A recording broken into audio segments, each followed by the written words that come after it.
Hello and welcome back to another episode of Multifamily Strategy. I'm getting one stream up live and ready to go here, but we are just about ready to rock. Excited for today's topic. We're talking about why I am investing heavier in Texas than Washington right now. Not surprising for a lot of people. However, there have actually been some changes in Washington state that are affecting the way that I'm doing business. We talk a lot about red states versus blue states. We're going to have that conversation here today. And then we'll open it up to questions as we always do, answering your questions live in the chat as we go. So very excited for today. My camera's here, my computer's here. So give me about 1 second while I copy one link over into getting the Instagram feed live so we can get a few more people and a few more questions in here.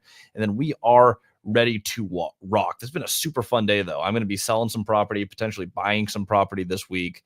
I moved around my portfolio. We've talked a little bit about moving some properties between Cody and I, so I'm going to shed some light on that. And then we are off to the races. And it looks like, Instagram's not going to want to work for us today. So Instagram, you are likely going to get a separate stream here at another time because that's just not going to happen for us. So here we go. Everywhere else, you can watch us on Facebook Live, Instagram, YouTube, on X. We go just about everywhere. The main channel, of course, being YouTube. So looking forward to the comments in there. So what's going on in Washington? So I started in Grant County, Washington. That was a majority of my portfolios there, hundreds of units. We have our active projects right now with our hotel conversions. Only other place in Washington I own is in Mason County, which is also one where I am doing a mobile home park that is going to cash flow very nicely, but is designed to eventually be a flip property. So we'll be flipping the mobile home park and rolling that to the next investor. And one day we'll probably exit Mason County. We'll see what happens. We have the Robin Hood over there, so we'll see what happens with the Robin Hood Village Resort. It's an interesting project, so we will find out. In Moses Lake, there are some changes at the city level that are affecting the way I'm doing business and Cody's doing business, as well as me moving to Texas. So let's talk about markets, red markets, blue markets. What are the advantages? I think there a lot of people have some misconceptions here. So I'm going to highlight what I've seen. Blue market, they typically don't like landlords. They typically favor tenants very heavily. They're very hard to operate in. They're not business friendly traditionally. They rely harder on social programs and on it's a very Robin Hood mentality. It's let's take from the rich because they have stuff and give it to the poor. If you own an apartment, even if you leverage it and have no money yourself, you're obviously the bad guy. We're going to make it really hard on you. That is the general mentality of a majority of blue states. They don't care about your financial position. You have an asset, so you're the enemy. I invest in a blue state. The fun thing is people from red states don't typically try to invest in blue states. No one from Texas or Florida is like, oh my gosh, we're just trying to place capital in Seattle right now. Really doesn't happen that much. You do tend to have a lot of appreciation in blue states, and then a lot of big companies go there. So you have a lot of job stability. The advantage I found in blue states is that if you live in a blue state, you have a unique advantage of being able, like being in proximity is an advantage. You're looking for where you have advantages in any business.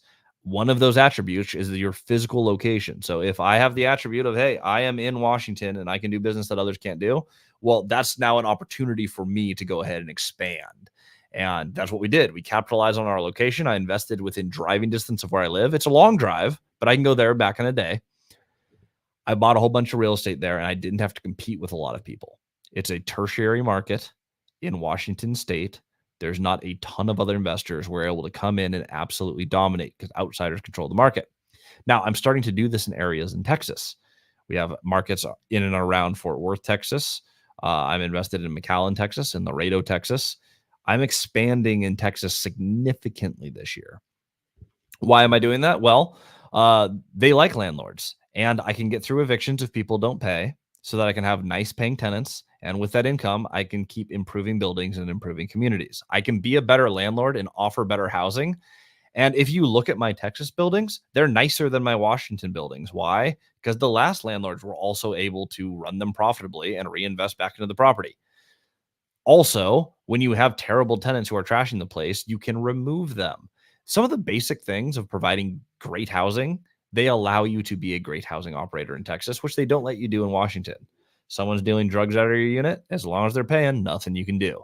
So there's certain things that we look at really closely. That is a huge advantage that red markets have over blue. If you're investing out of state, ease of operation is extremely important. I do not live in Texas yet. As I'm building my portfolio out there, I'm strategically partnering with people who can help run the properties, and I'm investing in areas that want the investment. There's actually been some groups that do not want Section 8 in that area. So I'm looking at markets where my Section 8 strategy actually would work really well. And I'm listening to the city and the community and their plans. And a lot of them are like, hey, the what we're trying to build in this town, we're focused more on, for example, adding college students. We don't necessarily want to bring in a lot of low income because we were trying to expand the university. It's not that they hate Section 8, it's the actual city plan and where they think growth is going to come in is not going to be well suited towards that strategy. Working with those communities and finding, okay, what do we need to add to this community and how do they want to work with us? I love having this interactive relationship with the city as opposed to the biggest problem I'm having right now in Grant County. Grant County just changed code around where they're going to do another change that's going to allow building to be easier, which is great, especially for Cody who wants to actually move to Grant County and start doing more development. If you're someone like me who doesn't like development because I don't like guessing where the market's going to be when I finish my project, I am looking for value add properties. They increase the price of doing any electric work. If you're updating electrical panels, which we have a lot of Zinsco and Federal Pacific, these are things that are expensive to fix. They break often. They tend to catch fire. Like you want to replace these things. It is a good thing for the city when you come in and update the electric. What they decided to do is, hey, if you're going to update electric, you need to update all of our transformers. My electric quotes on some buildings I was renovating, I got a quote for 30,000. It went to 98,000. It is killing the feasibility of a lot of my value add deals because adding, 6 figures of expense can kill a lot of the deals. So we either need to negotiate lower prices, which is, you don't always get, or we have to come up with some other workaround with the city to get these things approved. They're making it hard enough to be a good landlord and provide safe properties where the pain is now high enough. As I'm looking to go to Texas, I don't want to be an out-of-state owner in Washington. Now, I have some great properties to build a great business. I'm not selling all of Washington, but we've talked about this on the channel. I've sold Cody 2 triplexes, 1 12-plex, and 1 duplex recently. I'm actually transitioning a good deal of the portfolio to Cody. Not an astronomical amount, but I mean, what does that math out to? About 20 units are going from one party to the other because Cody is going to be local to that market and I'm going to be local to Texas. I'm taking that money and I'm building my house in Texas and I'm buying a ton of real estate in Texas. I will double and triple down on the easiest market to operate in and give myself the unique advantage of living in that market. Our good friend of the channel, Caleb Hommel, has done the same thing. He started in California where he lives. He invested in Texas. He bought a few properties. And when business was big enough, he made the move to Texas and his portfolio is starting to skyrocket. In fact, rumor has it he signed on a 26-plex today, bringing him to 79 multifamily units at 21 years old. Incredible success story. It's almost impossible that Caleb will not be over 100 units at 21 years old this year. Almost definitely going to happen because, he's bought 75 in his first year and a half. He's 21 years old. Ton of year left to find 125-plex. His last 2 deals, 25 units and 26 units. He needs to find one more deal in this calendar year of the size that he's done his last 2, and he is over the hump and in the 100-unit club. Unit count doesn't matter, but if it did, that is pretty dang impressive. So congratulations to him. I am trying to follow suit, and I am doing some deals in Texas. I'll be announcing more as we get a little bit closer, but so excited about the Texas market, what's going on there. Really what it comes down to is, does your business look how you want it to look? For me, I want it to be a little bit more passive as I'm getting a little, I'm not old, but I'm 32. I'm not in my 20s anymore doing real estate. I'm married. I'm building my house. I want to have some amount of freedom of time. My days of kicking in the doors and removing squatters, I'm ready for those to be behind me. Now we have a good deal of questions piling up in the chat here, so I'm going to dive straight in. You guys can answer these questions on X, on YouTube, on Instagram, on Facebook. They will all feed right in here. So very, very excited. Let's see here from Alexi, Texas. Yes, Texas. Super excited to be there. I love Texas, by the way, for a few reasons. It's not just the politics and the business, though. It's a big piece of it. I love barbecue. I love nice people. Some people hate this. Some people love this. I like the fact that on a religious standpoint, there are a lot more churches. Now, that has its own problems. Don't get me wrong, and we're not going to go into that. There are their own problems with churches in everywhere. But I do like the fact that I have a large variety of church communities and people who are of the same faith as me. That is it'll be a welcome change from what I'm used to in Seattle. We are not any religion. We are not a very faith-based area. It'll be a difference for me that I'm looking forward to. Rob, because you like golf ball size hail. That is going to be something that we are going to have to battle at some point. We do get some ice storms. Texas has some damaged roofs. So that's why most of my roofs are new, is because they had some storm come through at some point. Different things in different areas. Washington, endless rain. You have more mold problems in Washington than you do pretty much anywhere else. Like you really have to protect against the water. Here, yeah, we're going to get some damaged roofs. Insurance is a little bit more expensive because those come up. But again, you just budget for it and you prepare for it. Marissa, good morning from the Philippines. Oh, well, good morning, Philippines. Fun to have a national presence on the call. By the way, we have had someone do a seller finance deal in the Philippines. So the strategy does, in fact, work in the Philippines. Yet to find a country it doesn't work in. Some countries, real estate is just really hard in. Like the prices just don't make anything make sense. But this is something you can do anywhere, and this works in the Philippines. We have Canadians in our group. We have people in multiple places in South America who've joined the group, and we have 2 Australians who have made it all the way through the course of multifamily strategy. So it is fun being a national group. Welcome to the call. Did you bail on the hood, Rob? Heck no. We did not bail on Hood Canal. Now, while I'm doing a flip. So my my RV park that is there, that is doing its thing. That is designed to be optimized and sold. The Robin Hood is still a flagship property. That thing is awesome. I'm actually bringing in an additional member to the team here pretty soon who is going to help me optimize that thing even further. We just got professional photos, finally updating the site. If anyone knows how to get that to go from Logify to Airbnb and actually update, let me know. I'm trying to figure it out. But if you go to our site, we actually got like fantastic images. I'm meeting with the marketing team tomorrow. The Robin Hood is going to be getting a facelift I wanted it to be spring. I think it's going to be fall. Where we're going to do a ton of landscaping, and we're going to bring that property to what it should be. We bought it with no money, and it's taken some time, but it's starting to save up enough capital where we can actually really start reinvesting in that asset. So not bailing on the hood, just doing one property down there that we're going to be in and back out of. I will not do further investment, I think, in Mason County because I'm moving to Texas, but that particular piece of Hood Canal, we absolutely love it.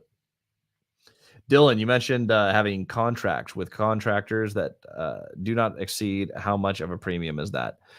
It depends on the contractor. You get what you negotiate. Some of them will just guarantee their bids. That is rare. Usually 15% overage seems to be pretty standard for me. Is they'll quote something. I'm like, okay, if we have a guarantee that we do not exceed this bid, what does it look like? And what it typically ends up being is something in the ballpark of they add 15% to it, and that is a fixed cost. We're going to pay that whether they go over or under.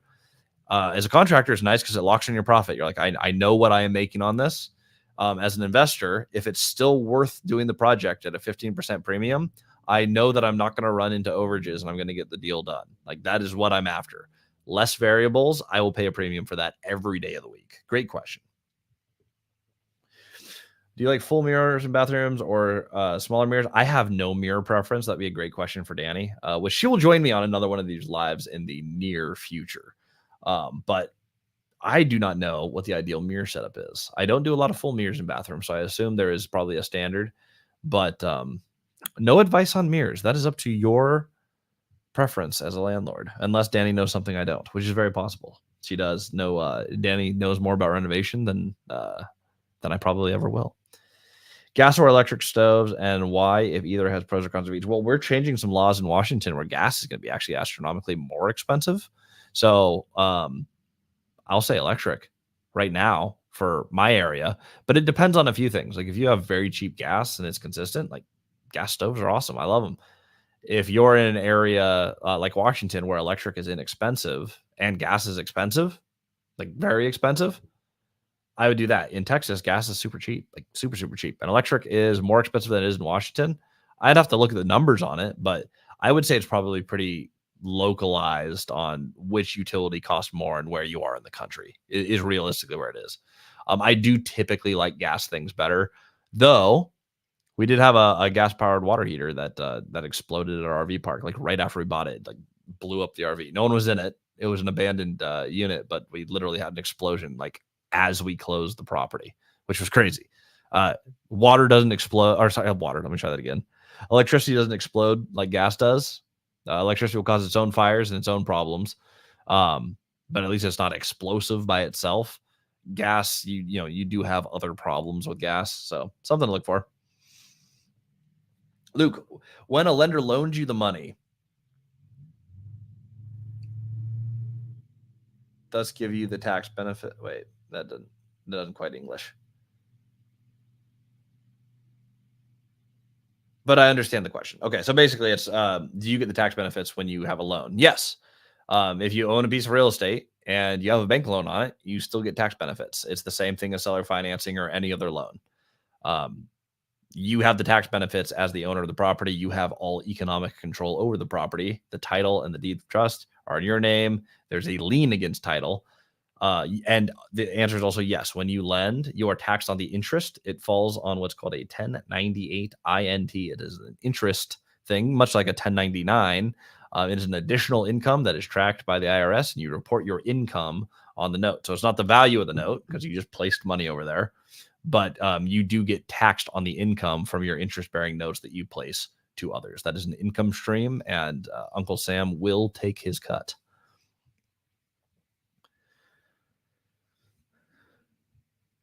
What type of circuit breaker do you want?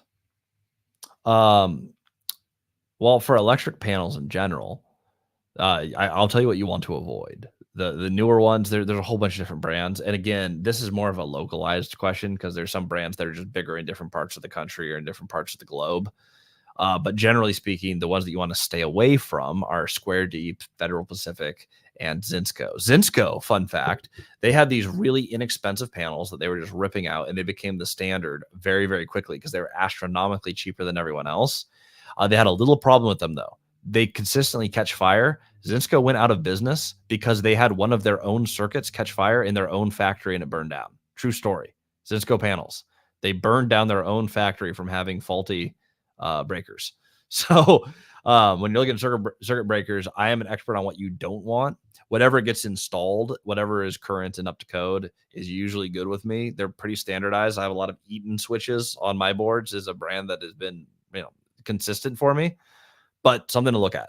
Avoid Zinsco, Square D, or Federal Pacific. I run into them all the time. I specialize in doing properties where we have to update those. Like I just assume that it's going to be part of the project. But you do have to factor that into your project if you find one of those. And I have panels that are even just federal. They're not even Federal Pacific. They're before the two merged. They have the old like traditional like Jurassic Park pull down the breaker switch to power the thing and fuses. It's crazy how old some of these systems are. When would you want window AC over central AC? On a property that doesn't already have central AC or it's a smaller property, there's no reason to add central AC. Like window AC can be just fine, especially in entry level apartments. In Washington State in particular, make sure that you don't own them. I don't own my window ACs. The reason, and now I let tenants put them in, and some of them actually have places to install them specifically, but I own as few as I can because in Washington State, if you have an appliance, it is assumed that is included in the rent. And so any of those break or a tenant breaks them, you have to replace them. And I have had tenants where we've inherited buildings that have old ACs. They just keep going out, and we are required to replace them with a new unit, and it is expensive and it is a pain. I don't want to rent equipment. I let tenants use the window ACs. The better product would be a mini split. Mini splits do hot and cold. They are super energy efficient, so they're going to lower your energy bill, which will either save money to your tenants, which means you can charge a little bit more in rent because they're going to have better climate control, a better looking system, and their electric bill will actually be lowered. Or if you pay utilities, you're lowering your expenses. Either way, you're increasing your net operating income, increasing the value of your property, and they are superior systems. They look better, they do more. They're generally pretty quiet and out of the way. It's better than a window system. It's better than, in many cases, better than centralized AC until you get into a larger building where you may look at that.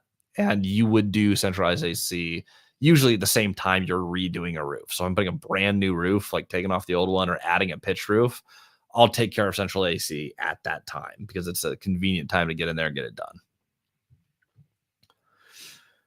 What does no further encumbrance mean? Is this something title company will look at? What are some examples? No current loans. Yeah. So no further encumbrance means that there's nothing else encumbering title. So you can't. So if there's a clause that says no further encumbrance, I have a first position loan. I cannot, without a written agreement negotiated with the seller or the note holder. So if I have a no further encumbrance from a bank note, or if it's with the seller, if I can't further encumber the property, it means I cannot take additional debt against the title of that property. So I cannot get second or third position debt behind the first position if there's a no further encumbrance. Debt stops at that debt product is what no further encumbrance means. Now, what's interesting in real estate is you can encumber the real estate or you can encumber the LLC that owns it. So if you have a no further encumbrance on the real estate, but it's owned in an LLC, there are workarounds where you can do what's called a uh, membership interest pledge in the LLC that says, hey, the LLC owns 100% of this property, and I will pledge 50% of this LLC backing a note. It's not second position against title. It does not violate a no further encumbrance. That is one way that you can legally do a workaround on that. That's something that we've done many times.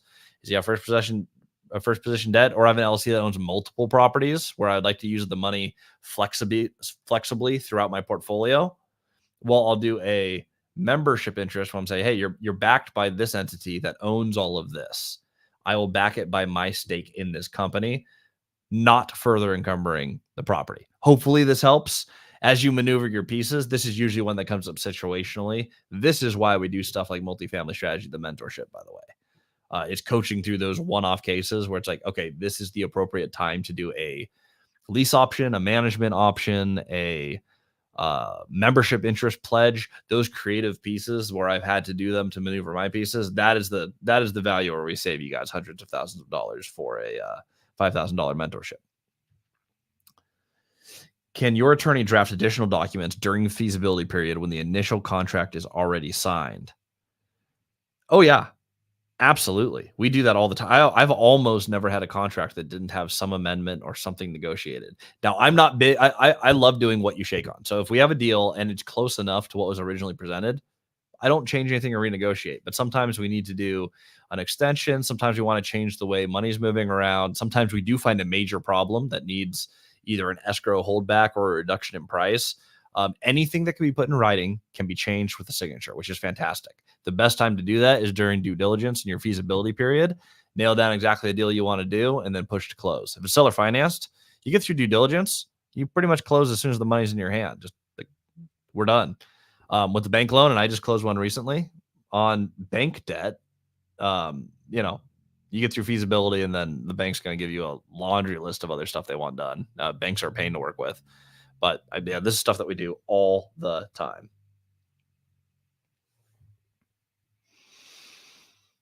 You want PEX pipes only? When would you use others? You use others when it's what you bought. If you're upgrading pipes, you always go to PEX. The problem that you have with metal pipes, copper or galvanized steel, is called galvanic corrosion.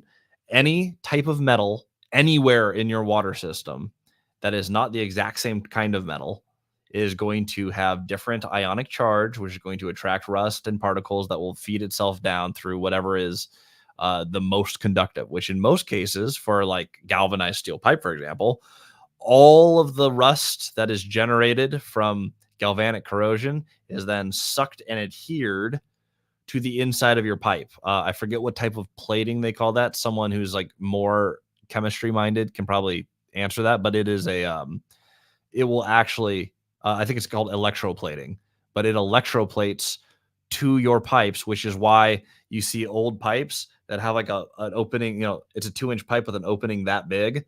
It's because all of that electroplating is taking your corrosion. I think my camera zoomed in with my hands. That's kind of cool. All of that. Oh, that's fun.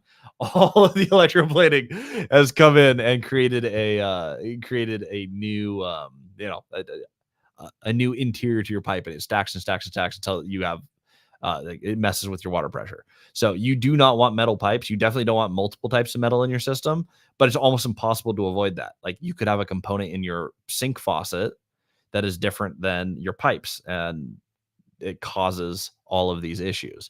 PEX doesn't rust. It's essentially plastic. From Dylan, when do you use noise reduction things, or do you use any noise reduction things to put inside walls and floors, multiple stories? Yes. So if we don't use carpet. Lumberjack doesn't use carpet. We don't like carpet. Occasionally on a second floor, if you're getting a lot of noise transfer between floors, carpet is the way to reduce that with a thick pad underlaying it. But there are different noise reduction pads that you put things on top. Second story down, you want to look at noise reduction. No one wants to stay in an apartment where you just hear all the time. That is absolutely obnoxious. You don't want to hear your neighbor running around. Noise reduction matters there. You want enough insulation in the walls so people can't hear each other. I actually have some problems with this at that hotel conversion that we're doing right now. Motel Imperial, 32 units. I have tenants interacting through walls and the tenants who don't get along. So as we're renovating units, the noise reduction is actually something we're actively working on and thinking about because of the way that the building was originally engineered. As we do renovations, it's actually been pretty easy, fortunately, to do on the interior walls, but there wasn't good enough insulation and sound carrying right through walls. It's caused some pretty embarrassingly horrendous stories that I will not be appropriate to share on on any of these platforms, but things that you don't want to hear through the wall, people are hearing. So we are we are working on that actively. Luke, sounds self-explanatory, but what are ownership restrictions? Have you come across what are common issues that happen? Ownership restrictions, if it's used in the context that I think it is, it's just like it's things that an owner can or can't do. There's so many different versions of an ownership restriction, though. I might need a more specific question because there's restrictions that are that fall in your noted deed of trust that are restrictions on myself as an owner. There's also restrictions from city on land use for what I can do. So I'm not quite sure how to answer that. And it might be a term that I'm just not familiar with that does occasionally happen on this channel. Not often, but I might be misunderstanding the question. I apologize. I will hop back to it if there's a clarification on ownership restrictions or someone knows something I don't. Let me know. But I won't pretend to know something that I don't. Dylan, do you like smart locks or smart thermostats for workforce? I do not, but I do love it for hospitality. We're decking out the Robin Hood with all of those things. It makes sense for hospitality. Any of the smart anything, they're expensive, they break, they get replaced. I don't like any of them for rentals. I like all my buildings do the same thing. I have one locksmith in town who saves digital copies of all of my keys. Every key is master keyed, or every building is master keyed, and every tenant has their own individual keys. That has worked very well for me. And if someone's locked out, they can call the locksmith, show their ID, and they can get a new key made for them. I also have in-market employees who have all the master keys who can't get them back into their unit, but we have multiple ways to get everyone into their unit with a traditional lock and key deadbolt. It doesn't rely on batteries. There's no electronics. There's no technology. Very hard for a key to fail. And when they do, because keys break like anything, I have a local locksmith and a number that can be called so that they can get back into their unit without even bothering my team. And if all else fails, my team can still get them in. How do you determine size of AC to use and which brands to use? I asked my contractor what they're rated for, but all of them are rated for a certain amount of square feet and what they're going to cool. So that's one where I'm happy to leave to my teams, but the nuts and bolts of it are they're going to take a quick measurement of the area. They're going to say, okay, this is how much we're doing. This is how many, what is it, BTUs? I don't know what the metric stands for. So something that starts with the B ends with the U. Could be BCUs, BTUs, something like that. But there's a certain rating that each of these AC units have that is meant for a certain amount of square feet. I do not know the acronym, but I do know that I know how to ask my maintenance guys. Like, okay, here's the space. Here is the type of system I want. What do I need to buy? And they will tell me what to buy, and we put it in there. That is a big part of real estate, is building your team for the things that you're strongest at. If Danny was over here on this call, and she's in another call right now, otherwise I'd grab her because we're recording from my house. I would snag Danny, and I'll bet you she can answer that question in 2 seconds. But she orders all those for me, and I have delegated that task. What type of wires do you want? Working wires. I want wires that are not pigtailed and soldered together in weird ways in the wall, and where your hot goes to hot and your neutral goes to neutral. In my house, someone switched them partway through, and so sometimes black is hot and white is your neutral, and then sometimes they're flipped. And there's like, you can't just open the wall and know what wires are hot and not, which is super dangerous. 1955 house that I've totally renovated, like floor to ceiling, redone a lot of electric, but I have 2 lines that go through the house that I haven't updated, and they are so convoluted on how people pigtail these together. That is what I don't want. Outlets, follow your handbook. There's the Section 8 handbook actually has great rules. So, oh wow, I hit the button on my lights. I have no idea how to turn these back, so we're gonna hope for the best. Otherwise, I'm purple now. This is what happens when you go live, by the way. Oh, good. I guessed. It looks like I guessed right. Okay. So, yeah, speaking of electric, but GFCIs are going to go in places usually near sinks, so they're going to trip when there's a break. So GFCIs are going to go near kitchen sinks and bathrooms. But there's actually the Section 8 handbook actually has a great checklist of things that you would do to be Section 8 ready. And if you follow that, you're going to have like a fantastically designed apartment that hits all sorts of safety metrics and best practices. I'm going to skip a couple of these what type things. Dylan has a bunch of questions on what type of things we use. I will pick and choose. I was like, drywall? Don't know. Ask my contractor. Insulation? It's going to depend on what room and what it's for. Like garages are going to have I think I have a R30 or R15 in a garage versus an R30 or higher in my house. But those are all contractor things. I do have a good one for this one though. What type of countertops do you want? If you are class, I would call it B plus or higher. Stone countertops are awesome. I like the composite ones. They can take a beating, something non-porous for a rental. Do not put marble counters in a rental. They will get ruined. I have marble in my house. My house is not a rental. I say this a lot, and then people do it, and they're like, "Oh my gosh, someone spilled wine all over the white marble counter and didn't clean it up, and now I have this huge discolored things." Just don't do marble; it's too porous. But a lot of composite stuff, granite countertops, the things that also don't do butcher block. Butcher block needs to be treated regularly. Your tenants will not treat it; it will get banged up. Don't do concrete. Concrete, porous. It's trendy. It's cool. It's inexpensive. You will regret it. It is cool in an Airbnb where you seal them and you make them look. Don't do those. Stone is composite or granite, and everything else, use nice looking laminate countertops. The ones that I get from Lowe's look fantastic. They're easy to replace, and my tenants do not care. I have exactly $0 different in rent from putting an expensive countertop in and putting a cheap countertop. I have side-by-side units in the same complex. Both get the same amount of rental inquiries. Both of them rent at the same price. It had no effect except I paid more for the other one. And when they damage it, which they one day will, I'll have to replace it with a cheaper countertop. So that's the magic of countertops. Best type of windows and frames. Double pane windows. The nicer window you do, the more energy efficient, the bigger the rebates that you typically get from the city. It's often actually cheaper to put in nicer windows. Just a fun fact.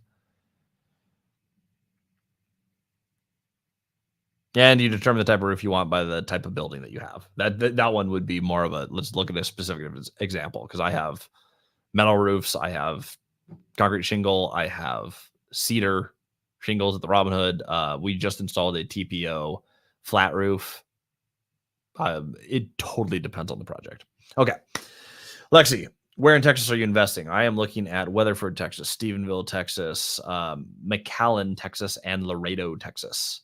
I do own in Houston, but that is more of a one-off project. I bought someone out of a partnership that was not working and am adjusting the pieces with them. That is more of a flip, which I don't do a lot of, but it is a management flip. It just needs some management oversight. It is almost ready to go, but it does need a little bit of capital, which is why I came into that particular project. I am more of the capital project or capital partner with a little bit of managerial oversight, because it is a project that I have done 100 times. So not actively looking in Houston, but yeah, McAllen, Laredo, Stephenville, Weatherford, Granbury, Mineral Wells, and basically anything around Fort Worth. But you're not going to find as many deals in Fort Worth, because you have some major investment groups who are just going to outbuy you for a lot of the stuff. Enrique says, hi, Christian. Well, hello, Enrique. Shout out to Enrique.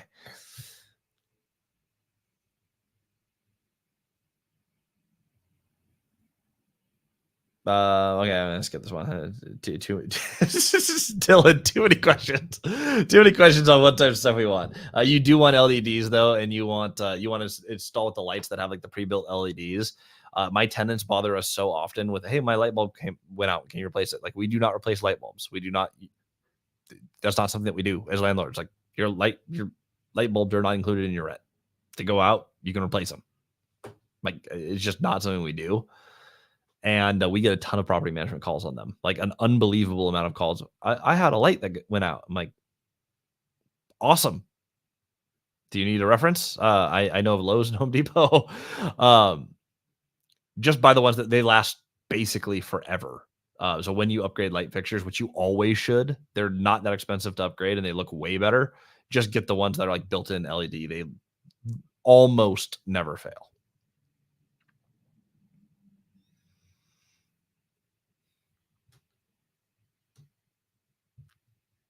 Edmund, can you include the closing cost, more specifically the listing agent's commissions, in the seller finance note?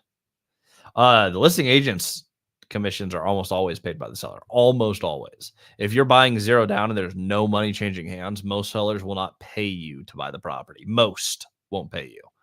I have bought zero down before without commissions, but it's not common. So can you? Yes, you can do absolutely anything you negotiate as long as all parties sign off on it. And that is something that you can absolutely negotiate. However, more commonly, if you are buying truly zero down, the agent's commission is going to be paid by you, because the seller's not going to want to pay it. Most often what happens is when you do seller finance, there is a 10, 20, 30% down payment, whatever is negotiated, and the broker is paid out of the down payment on behalf of the seller. So it comes out of the seller's side of the commissions, but it's out of the, it's out of the pool of money. They get paid what they would have got paid less the broker's commissions, is usually how it works on a seller finance note. More often than not, 99% of the time. Nope. Skipping that one. For a state like Pennsylvania that is losing population and seeing less growth, would you sell for a market that just has a small percentage of population growth if you can get cash flowing? Yes, as long as population is going up and it feels like somewhere that you would want to live yourself. I mentioned like Weatherford, Texas. If you go to Weatherford, Texas, it's a happening town. It feels like there's growth. It's a nice area. The buildings are nice. It has a cool small town vibe while being right next to the major metroplex.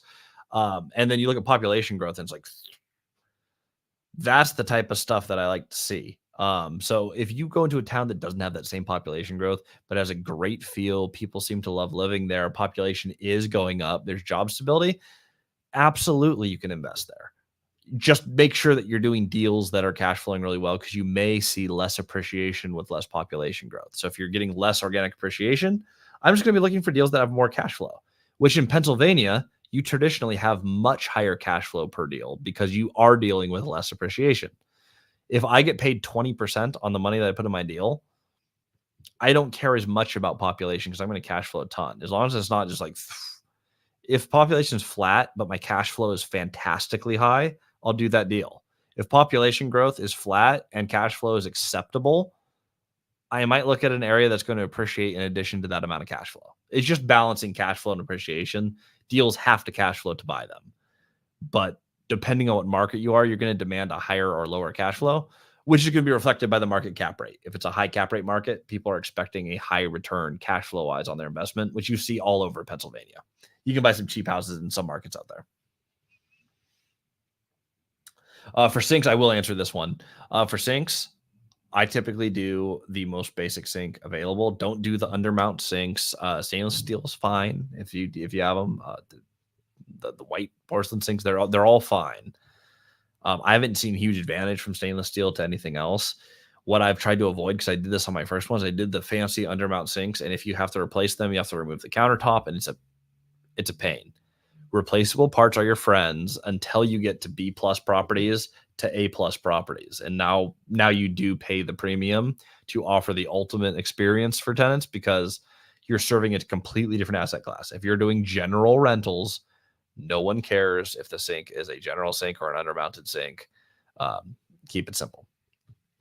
Enrique, buying a 24 unit RV park. Awesome. I just closed on one of those, 25 unit. Well, it was 28. When we redo the septic, the city's making us go down to 25.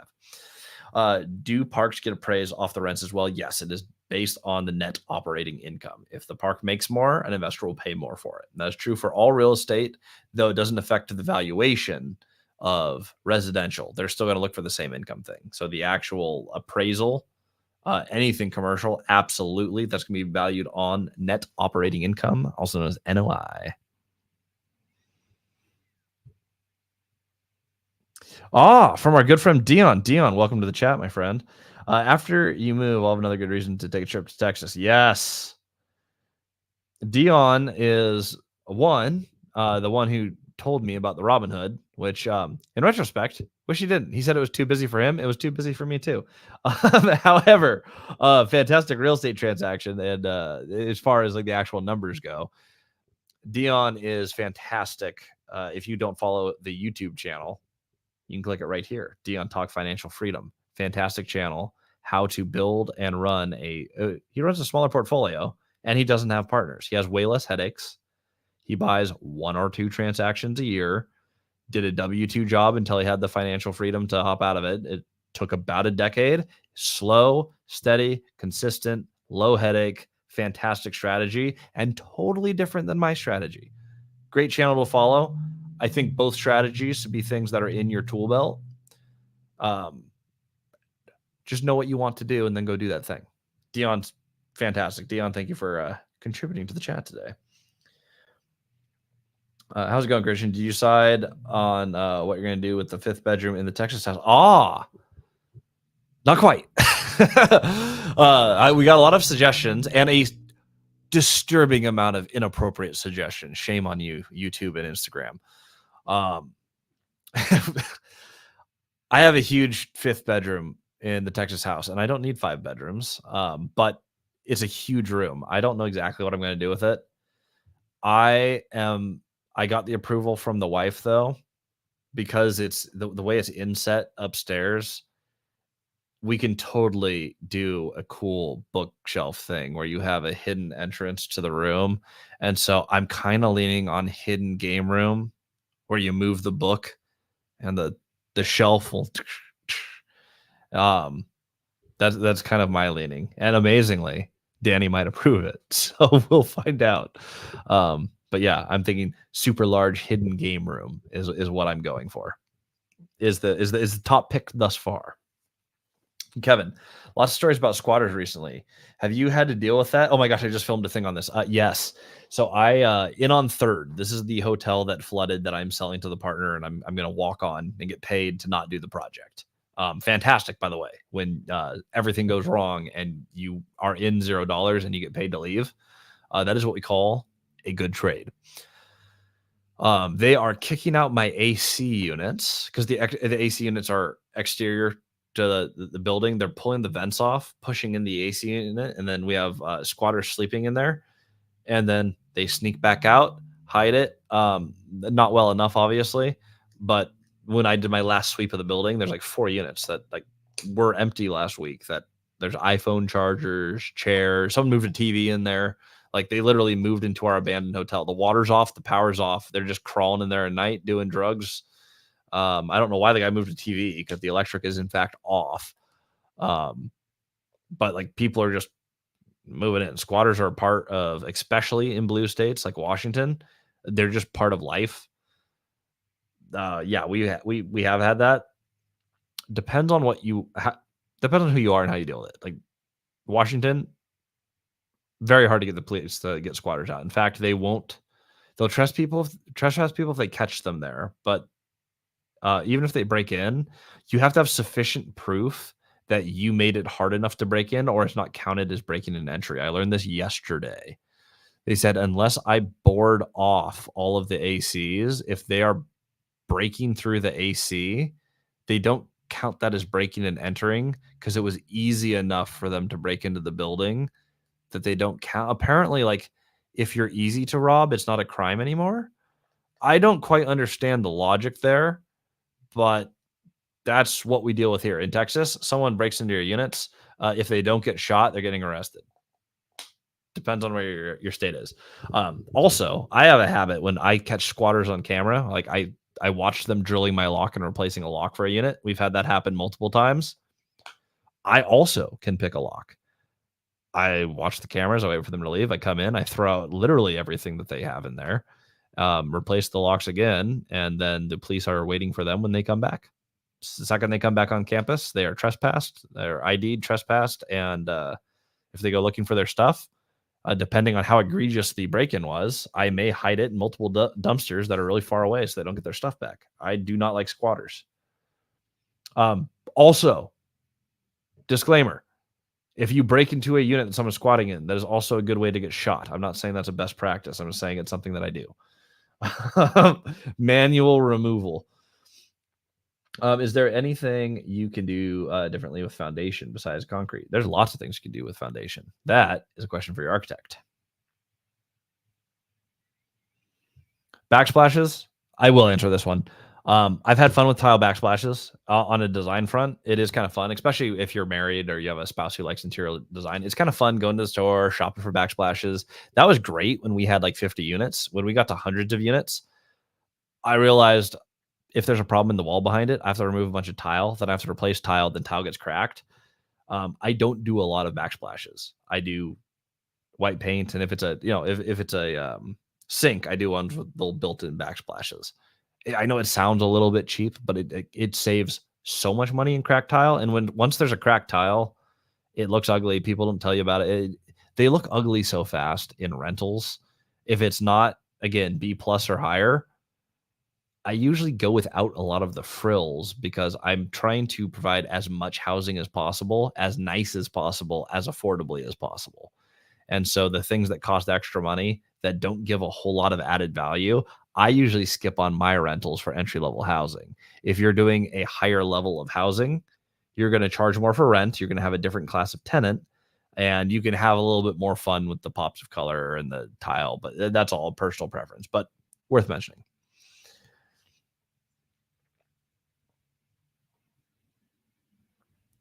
The design.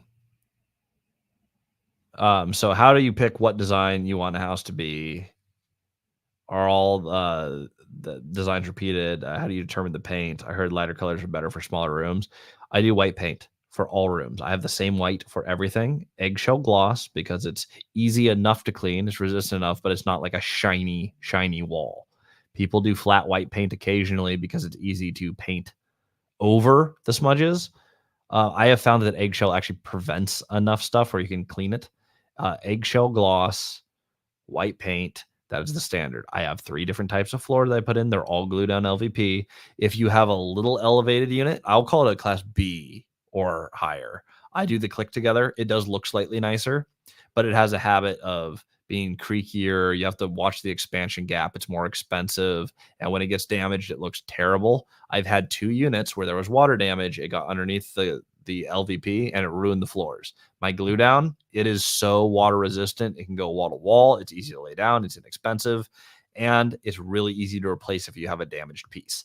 So for almost all my rentals, glue down LVP, same walls. The design, everything looks the same in every property. If you walk into one of my properties, you will instantly go, oh, this is nicer than the other properties in its class. This looks exactly like everything else. I know who the owners are. I know exactly what to expect from this rental.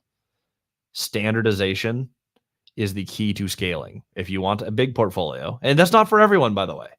If you don't need a big portfolio, there's no reason to do this. But if you want to expand and you want to have a large portfolio, uniformity, having a one size fits all for everything makes it simple, repeatable, scalable.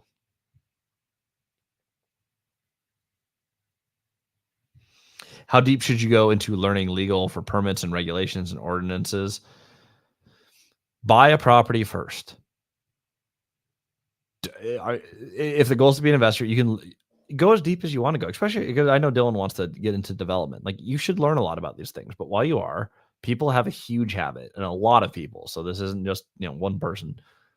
People work too hard on the learning and not enough on the doing. You have to balance the two. Like, there's a point where you're like, I'm not going to know everything about this, and I'm going to do the thing, and I'm going to buy the building, and then I'm going to learn more than I ever could have through studying.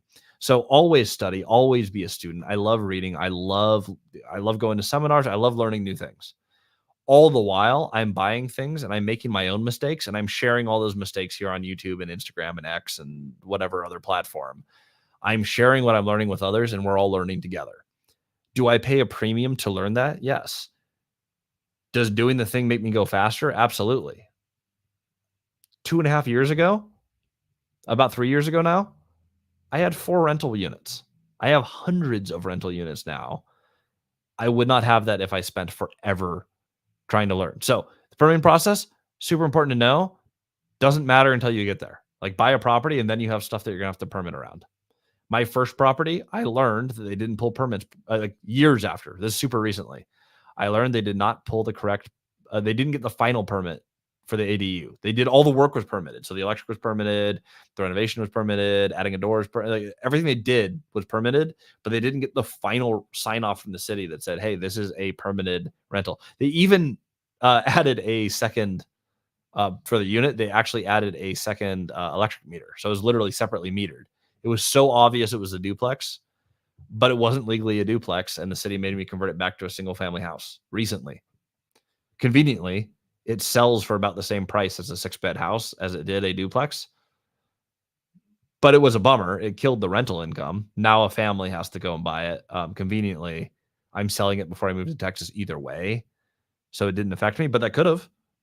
I made that mistake because I didn't know something about what I didn't know, but buying that duplex gave me the confidence to buy the second one, which resulted in hundreds of other cash flowing units. Make mistakes along the way. Just want to give a disclaimer. Don't overthink that. Dylan, make a deal. We're going to have Danny on. I'm going to try to get Danny on the live next week. I am in New York, so we have to do some thinking about the time, because I believe this is, we start at 6:00 New York time. I'm speaking in New York. I would love to see you guys there. This is the second biggest speaking event I'm doing. For everyone else, we are speaking in right outside of Portland, Oregon, in Vancouver, Washington. Biggest event I will be doing this year. It is my event. I am partnered with Northwest Action Summit. I spoke there last year. Probably the best event I've ever been at. The real estate event that I've ever been to. I loved it so much that I'm co-hosting with them. It is Northwest Action Summit and Multifamily Strategy in Vancouver, Washington. It's May 3rd and 4th. be there. That is like the single best place to meet me. That is my event. My team will be there. Danny will be there. We have Dion's actually going to be there. Dion's one of the speakers, but very excited for that adventure. Would love to have, love to have everyone there. That'll be a good place to meet Danny too. I will start including her on the lives too. I think this was in the subject of blue states. Yes, a lot of our we have a lot of like, oh well, you own a rental. Well, anyone can move into your rental for free. Lame. Colors of appliances. If it is class B or lower, do not do stainless steel. People do this all the time, and it gets dented and it shows and it looks terrible, and you have to keep replacing it.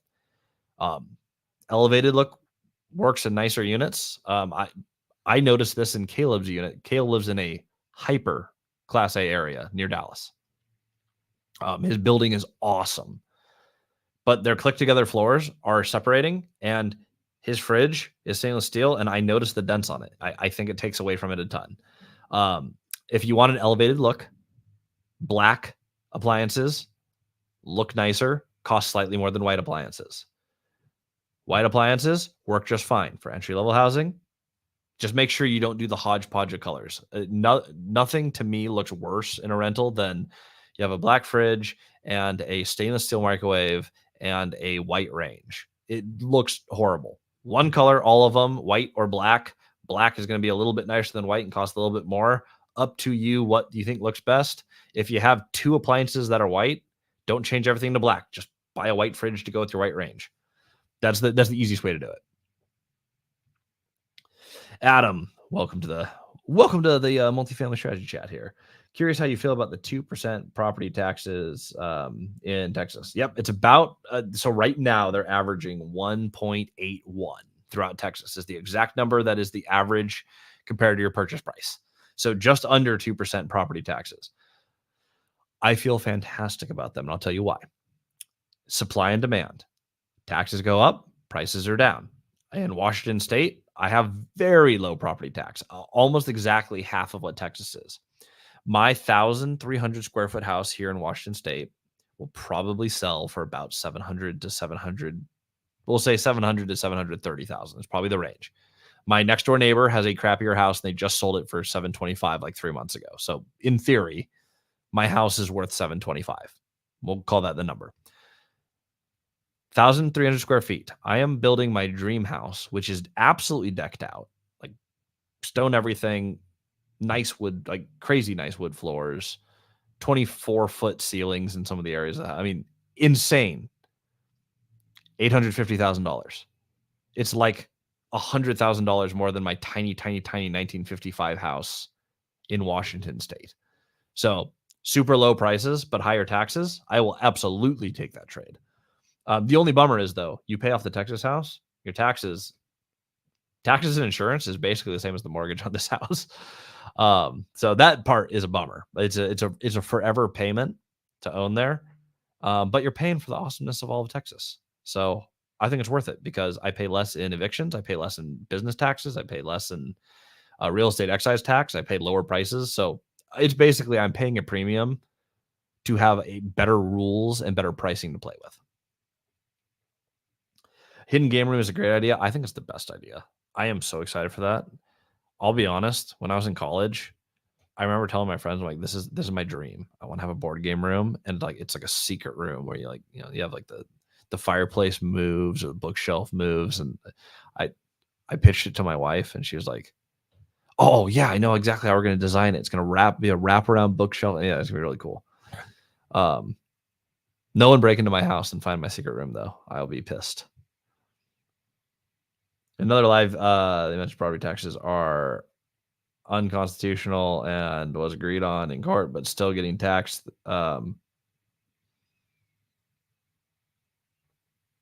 No, but there's a lot of tax stuff that's unconstitutional. The problem is government doesn't care. Hidden game room, gun room. Yep, that seems to be the goer. I have other places that may or may not be built into the house for guns and other such things. Thoughts on Oklahoma? Fantastic area. People are moving there, especially OKC and Tulsa, Oklahoma. Tons of population growth. People love living there consistently. You talk to people from that area and they're like, oh yeah, I moved from literally anywhere else. And they seem to love the people, the community, the jobs, seeing tons of growth, very stable, great rental markets in general. So yeah, absolutely. Absolutely. Oklahoma's a great place in general. Like every state, there's probably some horrible areas of Oklahoma, but seems like a lot of opportunity there. 24 unit RV park I'm building has 8 vacancies. To add 8 RVs, do I need city approval? Heck no. If you have pads and the pads are permitted, you can put an RV on them. I've never seen a restriction to, if you're designed for RVs, you should be able to put an RV on it. You don't need a permit to do what's already done. If you want to add new pads, so you're running new electric, new water, new plumbing, new pouring new concrete, that's going to need to be permitted. Matt, with different landlord laws in Texas, will this change any requirements of your prospective tenants?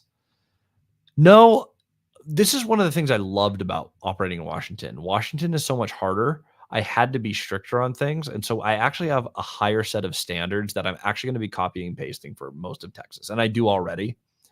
I follow the harder Washington state guidelines for everything I do in Texas. And so I give my tenants more notice than I'm required to before I do things.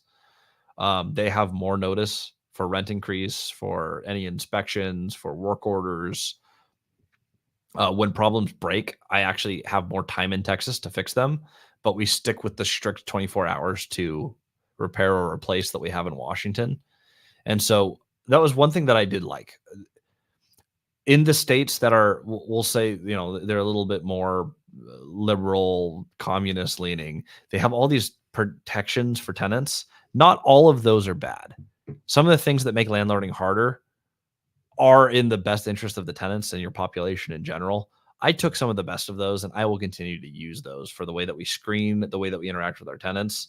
We will go above and beyond. I do like that the Washington standard, while arduous, will make us better landlords than other people in Texas. I believe that will reflect in having tenants who like living there and will stay there longer. Thinking about starting a squatter removal company. Saw a company in Southern California doing it. You will do very well. I would, squatter removal is not necessarily legal in California or Washington. I will not say that I haven't paid for such services. Depends on the situation. I will leave it there. We follow the laws as often as we can. And when you can't, I don't like squatters. I have very little patience for squatters. I have no sympathy for people who break into units and don't pay rent. It harms everyone in the building, and it almost invariably results in drug activity, which is bad for everyone. It is bad for your tenants. It is bad for the children who live there. It is bad for the animals that live there. It is bad for the cars that they seem to like to dump on the property. Allowing squatters is horrible for your communities on an ethical level, as well as you as a landlord financially. It is so bad for your communities. I will circumvent some of the rules of Washington in favor of providing safety for my tenants. If it is a safety thing, especially if kids are involved, our policy at Multifamily Strategy is children are protected first, then families are made safe second, then every single law is followed third, and profitability is targeted fourth. They're all very important. I am an advocate for following the law. That is the priority stack that we adhere to here. Children come first. Child safety, if you're causing a problem, I don't care what I have to do. You're leaving the property. Probably shouldn't say that recorded, but you know what? It's Multifamily Strategy Live. Here we are. Dennis, good evening, Christian. If you didn't ask him, where did you buy the mobile park And when you get to Texas, oh yeah, that mobile park. I'm curious, where is that mobile park? I don't know if we hit that in the chat. The 24 units. Where is that located? Mine is in Union, Washington. Well, it's actually in Hoodsport, Washington, Mason County, very close to the Robin Hood Village Resort. When I get to Texas, what do you plan on buying there? I have a couple things that are coming together down there, so I'll be a little bit more public with this soon. I kind of like creating the anticipation because when I announce what I've pulled off in Texas, it's going to be cool. I'm excited for that, but that reveal will be coming later. What I am actively buying right now is, and I have done multiple. Smallest building is an eightplex, up to 26 units. But I'm buying a lot of mid-sized multifamily like I do here in Washington. I am buying nicer buildings down there because those are the opportunities that I'm finding. So while I have a lot of entry-level housing in Washington, a lot of like we took them from class F to class C. I'm taking a lot of class B to B plus. So I'm doing nicer roofs, nicer exteriors, doing a little heavier reno on the inside, but I have nicer actual campuses that I'm buying in Texas. Lost 2-story walk up or like large acreage properties that have a lot of land and other amenities. Mostly small towns, but downtown in those so like core areas of small towns. So you use tile flooring kitchen? No, but because tile's not a big thing in Washington state, we don't actually use a lot of tile here. Tile's typically more common in hotter areas because it is a colder floor. You don't see a lot of tile here, at least not on the side of the mountains that I live on. You see a little bit more in Moses Lake where I invest, but we just don't do a lot of tile kitchens here, so it's not as normal. Tile is typically reserved for bathrooms more often than not in Washington state. It's just a state thing. In my Texas properties, almost all of them have tile basically everywhere. It's more common. And I think it is I think the tile thing is a more like Hispanic architecture influence. So it's why you see a lot more tile floors in warmer areas that are like California, Arizona, Texas. It's just a builder's preference. Just like you don't see a ton of stucco up here, but you see a ton of stucco in the South. Favorite board game, number one to try. This changes all the time. The one that I'm enjoying right now a lot, Star Wars Outer Rim. It is a kind of like fringe game. It's not super popular, but it came out. It's Fantasy Flight before they got bought by it was like the last game they built before they got bought out. Funny enough, it's a ton of resource management. So it's just like real estate, but you go around the galaxy on this semicircular board and you're all bounty hunters and you're collecting bounties, delivering illicit cargo, building your empire, upgrading your ships. Not a surprise. It's another game that plays almost exactly like real estate. You have a bunch of different flavors, but you're building your empire. You're competing against other people. You're managing your resources, making as many moves as you can per turn. It's a good game, and it is very similar to the game of real estate that we're all playing. It's a good one though. Highly recommend. You guys try it. Your post on the church startup was fantastic. Thank you. I don't think I personally, I don't know that I nailed my presentation. If you guys haven't seen that, I shared a very personal story on my last YouTube video. You guys are welcome to watch it. I won't ruin the surprise what the punchline is. I was in a group that didn't let me speak I wasn't supposed to talk for 100 days. I lasted 99 of those. It's a good story. I haven't tried presenting it, so I would call that the rough cut, but I've never shared anything significantly personal on the channel ever. Someone had asked me to share that story, and I've said no for about 2 years. It felt like the time to bring that up. So I appreciate that a lot. If anyone has if you haven't seen that video yet, that is the one time I get personal. I'm a business guy. I'm not a super I don't know. Watch the video. Let me know what you guys think. Dylan, anything special about toilets? Want lower pressure? I don't have anything. Darn it. This would be such a good. The questions today would be so good for Danny.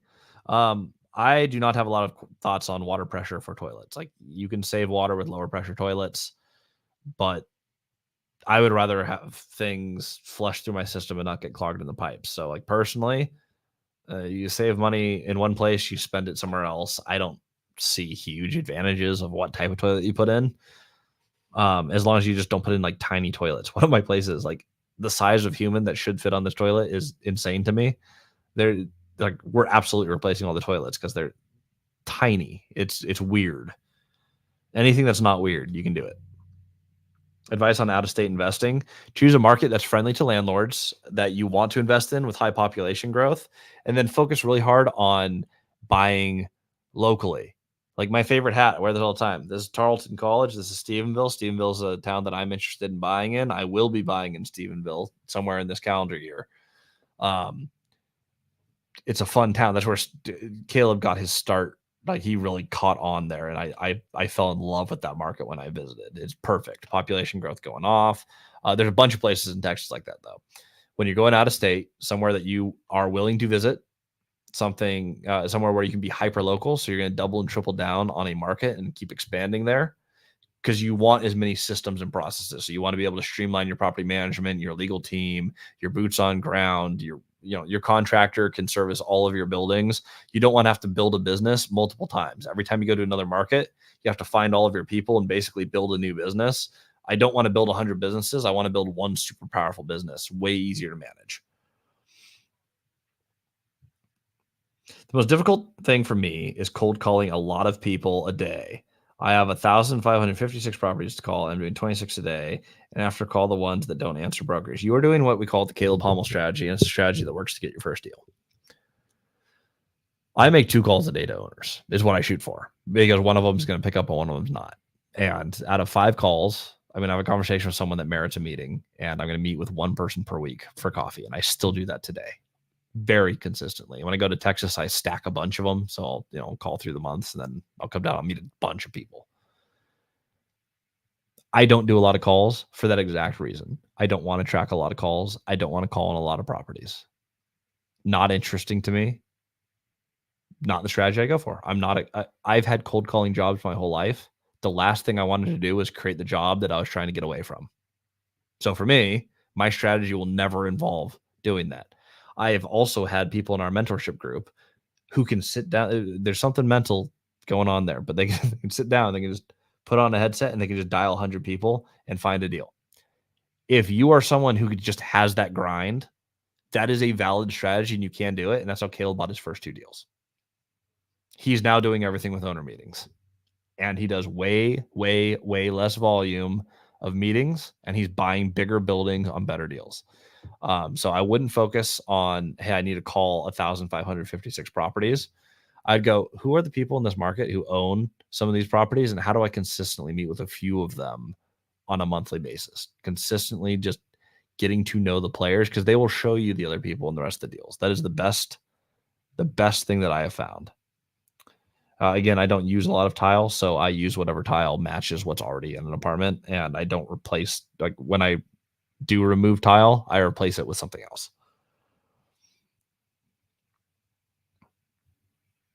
How accurate are you with getting estimates? Do you count all materials exactly? I'll use a contractor, but want to make sure they're not. With estimates in my market, I'm extremely accurate. I do not believe that there is a contractor who will estimate more accurately than I will in our market, because I've done more total projects than almost any contractor in our market. I've done, because I've done so many different things, full cycle. I've done so many roofs, so much electrical, so much plumbing, so much septic. I know what everything costs very, very, very, very, very, very, very specifically. I did that by learning. I didn't start with that knowledge. I had to rely on contractors, and Cody and I absolutely got scammed on the 38plex, double the cost of what it should have been. And we asked someone, and they said it sounds reasonable. We went for it. Turns out totally wasn't. Back when I started, I was doing renovations at $20,000 a unit. I do those same renovations, better looking, for $8,000 a unit, because I just have the experience.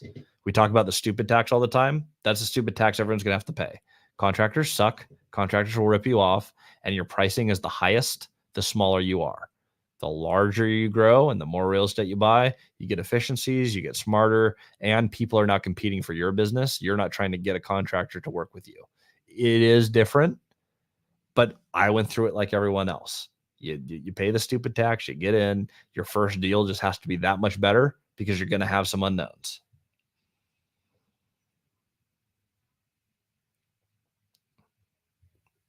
All right. I got one more question in the chat, by the way. If anyone else has anything else that they want to add, this is the time. I'm going to ask the last or answer the last question in the chat, and then we will go ahead and hop into, or we'll hop off today's call and call it alive. Dylan, what else can I do to move forward besides calling and learning, networking, owner meetings? I really like those networking events. Like attend those. Go to a couple of conferences and focus on just getting to meet the people who are attending, not the speakers. Even though you can always ask them questions, but you're really looking for the other people who are trying to do the same things that you are. You want to find peers in the space who you're going to work with. You want to find people who are a little bit ahead of you. But those community things have been amazing. Other than that, it's like keep learning and keep finding deals. Keep that cycle going. But like you're doing the steps. It just takes some amount of time. We just had a deal come back up that we pitched 6 months ago. This is a Texas deal. Pitched 6 months ago. We were so far off on price and terms. Wasn't going to happen. But we convinced them to do the owner meeting anyway. They met with us. They liked us. And they're like, yeah, we don't need to sell. I'm like, that's totally fine. We don't need to buy. They just came back and said, oh, actually, we really want to sell, and we'll give you all the terms. That took 6 months. Same people. There was absolutely no deal to be had. We just did the owner meeting. And then, boom, it's back on our plate and we're buying it. I've had that same thing happen where it took 2 years. But you keep all these going, and all of a sudden you have all these relationships and all these conversations. And what tends to happen is it's just it dominoes. It's like, oh, this person I called last year, ready to sell and wants to sell. At the same time, someone I spoke to 2 weeks ago just called and also wants to sell. We went from I have nothing going on to, oh, wow, we're doing 2 deals simultaneously, and it sounds like there's a third one on the way. That's how it works for almost everyone. So a little bit of patience, keep learning, keep doing the steps, because what happens is a compounding effect. And most people who fail just don't get that first deal done. You get the first deal done and everything tends to just domino after that. And like you make it. First deal is hard. Just stick with it and that will get you there.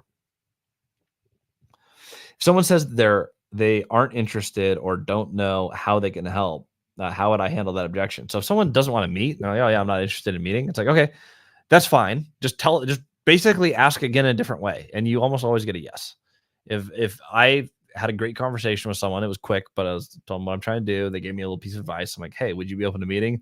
No, I don't think I'd be much help. Well, that's fine. That's on me. I'm trying to meet every owner in this market, or at least a lot of them, try to get a foothold. I don't have a relationship with people who I haven't met. I would appreciate if I can take you out to coffee. Is there a time that works best? Usually people will say yes on the second time. It's kind of funny. Like you'll ask a question, they say no. I did the same thing again. I know how to fix this. People know, like people will say no, and you ask the same question a slightly different way, and they're like, oh, well, yeah, sure. I guess I can do that. People don't have a lot of resistance. Typically, that's what I do, but overcoming objections, that just comes with practice. If you have a good conversation with a lot of tonality, you're energetic, you're really interested in what they're having to say, like you are sincerely interested, you'll typically do very well in the meeting. You'll typically go very far, and they'll typically actually meet with you. Like they'll book that meeting. But it is going to depend on your ability to navigate the conversation. If you're getting a lot of rejection, that's fine. That's normal. That happened to me in the beginning. It just means that you need a little bit more practice. I don't get a lot of rejection anymore, and I don't lead with, hey, I own a bunch of real estate. I always start as a student. I tell them what I'm trying to accomplish, and I ask them how they got to where they're at. That had my talk track for people hasn't changed, and my interest in the business that they've built is sincere. I do just want to learn how they built their business. I get so many takeaways from that. That is my favorite part of multifamily strategy. The strategy that we have is learn from everyone else who's played the game, interview as many owners as I can in as many cities, states, countries as I possibly can, absorb their knowledge and apply it to real estate. That's why we're able to build a lifetime of real estate portfolio in just a few years, because I took everyone else's lifetime of knowledge and I just condensed it into less time.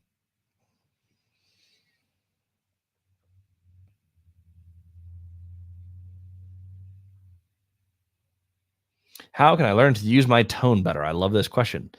Cody had a great method for this. Cody did this speaking to Starbucks baristas. Everywhere you go, just practice your tonality. A lot of people sound flat, but I can hear nervousness in anyone's pitch anytime. We haven't done this on the multifamily strategy calls in a while. We'll do a practice pitch day here soon. I'm going to put people on the spot, volunteer basis, and go like, okay, here's the deal. Here are your pieces. I am the investor. Pitch me. And you can hear in people's voice their level of confidence. And if you can drill that and practice it, like the only way to learn it is to practice it. Practice it with peers, practice it with people in a mentorship group, practice it with other owners. Technology, just like the way that I interact with people when someone brings me food at a restaurant, I engage and interact with people intentionally, and it takes practice. Like you're not just magically intentional. It takes a lot of practice. So that's the biggest thing is really in everything you do, be intentional. But that's cheap to say and it's hard to implement.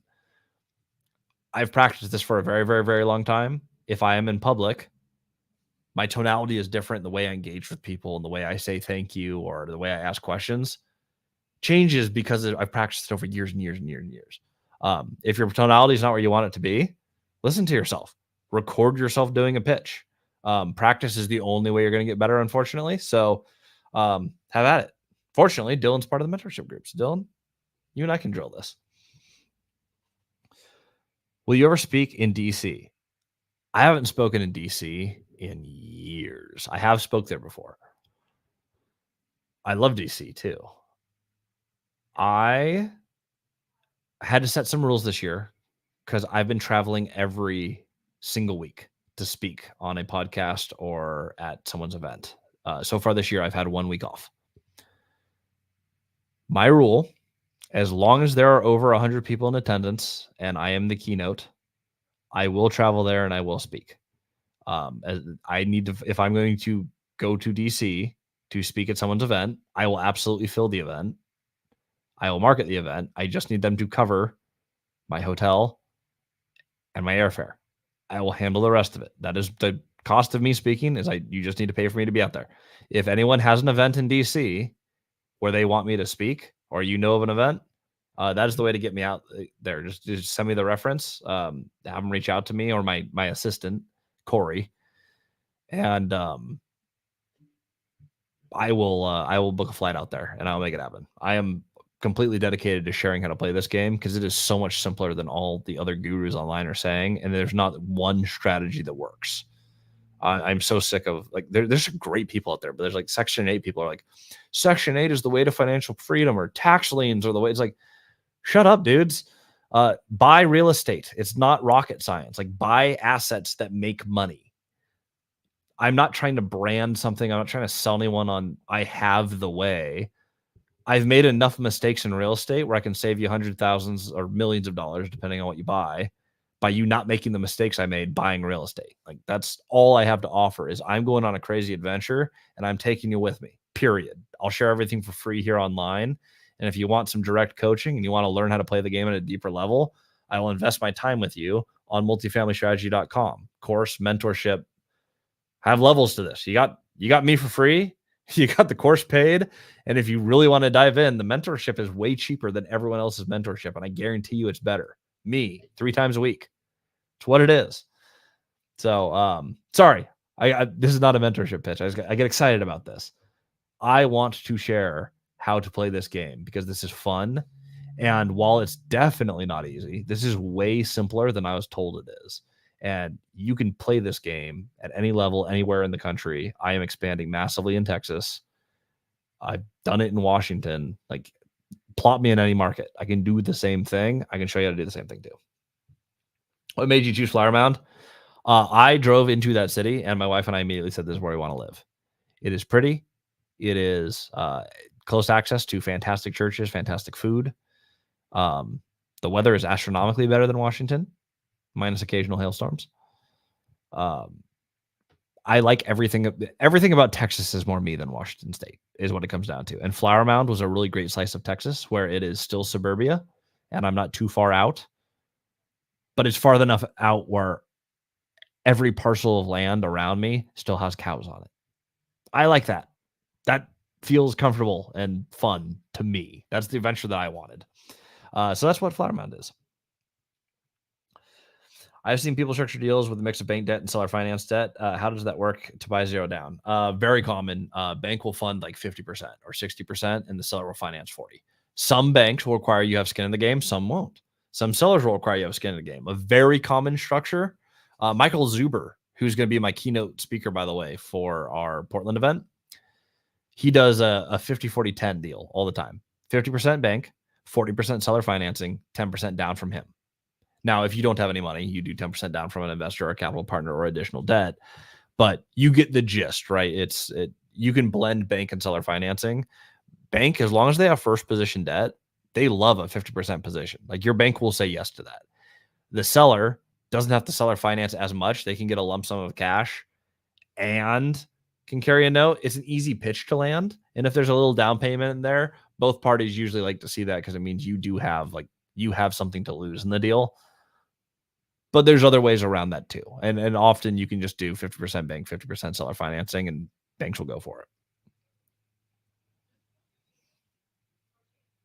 Thoughts on tiny homes? I bought one. It was a mistake. I sold it.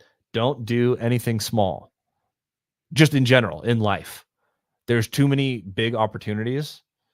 Buying tiny homes and putting them on things, unless you're just gonna have a ton of fun and it's like a personal project where you're like, oh yeah, I'm gonna do this tiny home community and I want to deck these out and have a design. Like if it's a passion project and it's a hobby and you can make it profitable, I am all for profitable hobbies.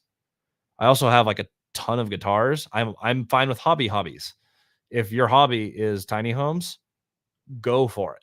If your business is doing something small, that's lame. Go bigger on business. Business can be fun, but business needs to make money. Tiny homes don't make enough money unless you buy a boatload of them, in which case I think it's almost always better to put more units under one roof. For efficiencies, tiny homes don't pass the efficiency or scalability metric. They can be fun. They can play into something, but yeah, I bought a tiny home, put it on the Robinhood, hated it, and sold it. I bought it zero down, by the way. But I made $500 a month payments. I never used it and I sold it. So that's to date, it's the only deal that I've lost money on was my absolutely zero down 100% seller finance tiny home. And it's my fault I lost money on it because it was too small for me to, pardon the language, we don't swear off of it, but I did not give a shit. I just didn't care. We had too many bigger projects and nothing ever got done on that thing. What lesson about tomorrow? I'd like to see legal or look over some OAs. We can talk about OAs. There's a possibility that we'll have Danny guest star tomorrow. So we may be talking about some of our renovation stuff specific to the hotel conversions or like heavy lift projects. We will do some operating agreement stuff. I need to go through. I've done some really cool operating agreements. I want to redact some of them so I'm not giving away people's personal information.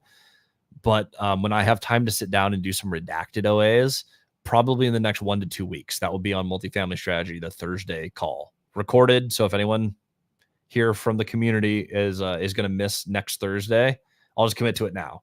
We're going to go over operating agreements, some of the more creative stuff that we've pulled out, the most important pieces of them. We're going to do that in the mentorship next Thursday. If you miss it, it is recorded, and we're running our updates on Friday. So it will appear immediately after if you miss it. Do you think 80 plus units is too big for a first deal? It has to be a great deal. And here's why. If you buy an 8plex and you're wrong on something, it has a fixed cost. If you have 10 times the units and 10 times the cost, your stupid tax is 10 times as much. So if you're doing a bigger deal, that is where I like your equity. I actually do like an equity partner there, and I like one who has some experience. If you're buying 80 units as your first deal, and I'm all about owning all of your real estate and not taking on partners because partners are variables. That said, I would think on a deal that big, I would want to see people partner up, and not me. I won't partner with a mentee, but find a partner who is experienced in that asset class, take a smaller piece of that deal, take on specific tasks, find the deal, fund the deal, do the steps. But I would come in with an experienced investor to cut down on your stupid tax on that particular deal and mitigate some of the cost. Because if something goes wrong on 80 units, that is more than most people can out earn in their W-2. And if you can't earn your way through the problems, you have a huge problem. An eightplex, there's very few things that can go wrong that you cannot figure out your way through. 80 units is more expensive, and so that's the risk there to get started. Don't let that hold you back though. I did 2 duplexes, and right after I bought a 38 plex, was I prepared to do 38 units? No. Was I prepared to remove a homeless camp from a property? Absolutely not. I just figured it out and we got it done. And we made a lot of money. Don't not do the deal, but I would look at, okay, who could you partner with? Who can help mitigate some of the risk of the fact that it is just a big deal and you may not have the experience yet to mitigate some of the costs of like, ooh, if this goes wrong, that would sink me. Those are just things to look at.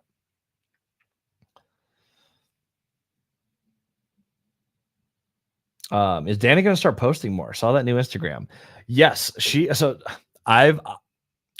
my wife gets to run the business she wants to because I retired her from teaching. And so she gets to do what she wants. And what she wants to do is a lot of renovation. She's instrumental in property management and she's instrumental at the Robinhood, though she hates running it. We're offloading that in the next 2 weeks. Danny is amazing at what she does. Her knowledge is fantastic. She's going to be doing her Instagram. You guys should check her out there at Functional Flipping. She is amazing. She just opened the door because you heard her name. Danny, are you going to join the live? Fine. Okay, Dan's too busy with her PM job right now to join us. She's weaseled out of 2 of these recently. We'll get her on soon. But yes, Dan's gonna be posting a lot more, and yeah, follow her. Everyone, do me a favor. Follow Danny on Instagram at functional_flipping. She's gonna be sharing a lot. I agreed to share my beloved editing team with her, so she'll actually get some fun edited content. But she's learning how to share the adventure with everyone. And Danny's interesting. One, she's more fun than I am. I am very, very businessy, and I work very, very, very, very, very many hours. I'm not like super fun and exciting. I just show you what's going on in a project. I try to give you guys a takeaway. My format, if anyone's noticed, is always the same. It's here's what I'm about to talk about. Here's the meat of what I'm saying. Here's what I think your takeaway should be. Like that's every single short that I have, unless I'm roasting someone online for being a dick to me in the comments. That's like all of my content. Audit me on that. It's like intro, body, takeaway. Or this person's an idiot and here's why. That's all of my content. Danny is a little bit more fun, lively. She's much more artsy, and she knows how to do reno projects like no other. So functional flipping is something that she's taken on, which is, there's HGTV, and then there's like what actually makes you money and what flips are going to make a nice habitable unit that someone's actually going to live in. Danny's doing the actual tips there. So worth the follow. She will be posting a lot more content. I think it's up to her, but she filmed some stuff in Moses Lake for y'all. So give her some feedback and some likes there. Boost the confidence, because it can be scary for people to post on Instagram. I don't care. I don't, you can say mean things about me, but for some people it's really scary. Christian, do you do consultant calls as well? I do consulting calls with everyone in the mentorship program. If you need a one-on-one, I will get you on my calendar. I actually just hired an assistant, Corey, to help me manage my calendar better so that I can do more of the one-on-one calls. Because I do them, but like sometimes it takes me a little bit of time because of the hectic, like I fly over here, I fly over there, and I run the companies, and I buy real estate, and I raise capital. And since I do everything in every business, I'm finally bringing on someone to take stuff off me because I've been told I have to. So short answer is yes, I don't do just one-on-one calls. It's so important to me for people to be in a community of other people who are having success and to benefit from like, hey, a lot of these questions have been answered in an online course. A lot of your questions are going to be answered by other people in the community. I just say one-on-ones, if you need them and you're in the mentorship group, you have them. Let me know. I did a mentorship with our one-on-one call with my friend Heiner from Mentorship. He's on the calls. He had a specific question about a deal that he didn't really want to share in a mentorship. Awesome. We sat down, we worked on loan factor rate and some other mathematics and figured out what would make this deal work. So short answer is yes. I just don't do them for people outside of the mentorship. And I'm not trying to hold back. It's just I answer stuff for free on YouTube. I want to dedicate my time when I have availability to giving that one-on-one to the people who are in that community who I'm already committed to, if that makes sense. I hate not having enough time, by the way. I would share everything in a one-on-one for free, but it's not physically possible to do all the things and then help everyone one-on-one. And I really wish there was. But if I did more of one, I'd lose from the other. The structure that I have, I thought about this because I just railed someone online on Instagram for being like, oh, if you were actually making money on real estate, you wouldn't be selling a course. It's like, oh, so you want to learn from people who haven't done the thing? I've tried to balance doing the things and teaching the things, and it's the best way I could figure to do it. If anyone has a better format, I'm all ears. How would you find a partner on a bigger deal like 80 units if it were a first deal? So I would look at someone who I would give more equity for this too, which I never advocate for except for this one situation. It's a bigger deal than you may be equipped to handle. An equity partner who has money, who has larger holdings, who will hold your hand through a few of the pieces. Now, deal structure and all that you should have down and you should be able to close the deal. But they should be able to look at your underwriting and say, yeah, everything that you did, this looks right to me. And when you're running projects, they should be able to look at a bid with you and say, okay, these things make sense. Or just on the project plan, they should be able to sit down at least once a month and go like, okay, monthly, we're going to have a check-in and we're going to cover this, this, and this. And we're going to make sure that the projects are moving along smoothly and that everything is in budget. Having someone there to actively participate in the deal is so much less stress on you than being like, I think I'm doing the right thing. I've asked, I'm going to go ahead.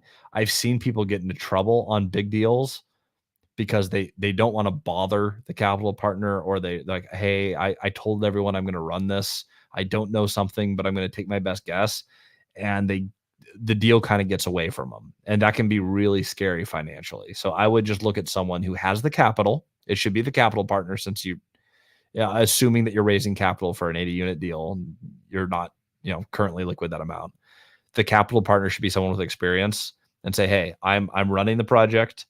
I found the deal. I got the bank financing figured out, or the seller financing figured out. Like, I got the deal, I got the debt, I got the property plan. Like, you're going into a made for you deal. I'm looking for a capital partner who can, one, help me close this thing, but two, can give me valuable insight throughout the transaction. And you're probably going to give a little bit of extra equity for that, and that is okay. And that person could be a high income earner. It could be someone from a real estate meetup. The person who funded my last deal owns a whole bunch of bathroom remodel franchises, and he just has he makes a lot of money, is the short way of saying it. He already invested in real estate. He's interested in the way that we buy. And he's like, I am open to funding your deal and have you go in zero down because I'm interested in the way you do business. And I like your momentum and I want to do more business and I have more money to place. Like, his actual reason for doing the deal was, I have more money and I will continue to make more money. I'm interested in the story, so I'm willing to take a little risk and do something a little different than what I'm used to doing. And so I put together a creative deal, bank financed, that the partnership structure is pretty creative. And I get zero cash flow distributions until he's paid back. But a very high cash flow deal, it banks money until I can pay him back in full. So we just end up with a super liquid account. No one takes any distributions until everyone's back in the deal $0. So all of his money is back to him out of either refinance or cash flow, or a blend of the two. And then we just, boom, 50-50 partners, away we go. Do you know anyone who invests in tertiary markets in North Carolina? I do, and they're very liquid, and I don't like them all that much. I would not recommend. I would not make that connection for anyone, because I think everyone will regret it. But I do know someone. Yes. The technical answer is yes to your question. Are you still going to be investing in value add in Texas or more turnkey properties? My properties have been more turnkey. I'm doing 2 value add projects. I'm doing 2 projects that are pretty turnkey with major property management changes. So they're like kind of turnkey. I will do lighter value add most likely, especially as I move down to Texas. There's a little bit of like I haven't had a lot of life the last few years. I gave everything to this business, to this YouTube channel, to building the portfolio. It's I'm nothing special at all. Like I'm not particularly smart. I'm not particularly gifted. I just do one thing. The only reason that I'm farther than some of you and not as far as others, but the only reason I'm as far as I am, as fast as I am, and why all of my companies are profitable, this is all I've done for years, all day, no matter where I have to fly, no matter where I have to drive. I've had nights where I literally just I won't sleep. Like we've had 24 hours of work and I'm like, that is fine. I will sleep tomorrow. I would like to step off the gas a little bit for a little bit of time in Texas. So the heavy value add projects, I don't want to be as active in like massive projects just for a minute. And I'm talking like 3 to 6 months. I'll probably buy some turnkey stuff, getting cash flow and stable in Texas. And then once we get our wheels going, I'll want to take on a ridiculous project because I have fun on the unique stuff. I'm thinking I have some ideas of what it will be. And there is one value add project I might take on. It's a really, really cool barn conversion into student housing that we'll see if it comes together. But there are some projects that I will look at, but generally speaking, I'll probably do lighter value add for the next, I'll move in August 2024. I'll finish out my heavy value add stuff in Washington. I probably won't take on new heavy value add. And when we enter 2025, I think I'll probably be at the point where I'm going to want some crazy challenge. And then, we'll share that story on every platform that can be shared.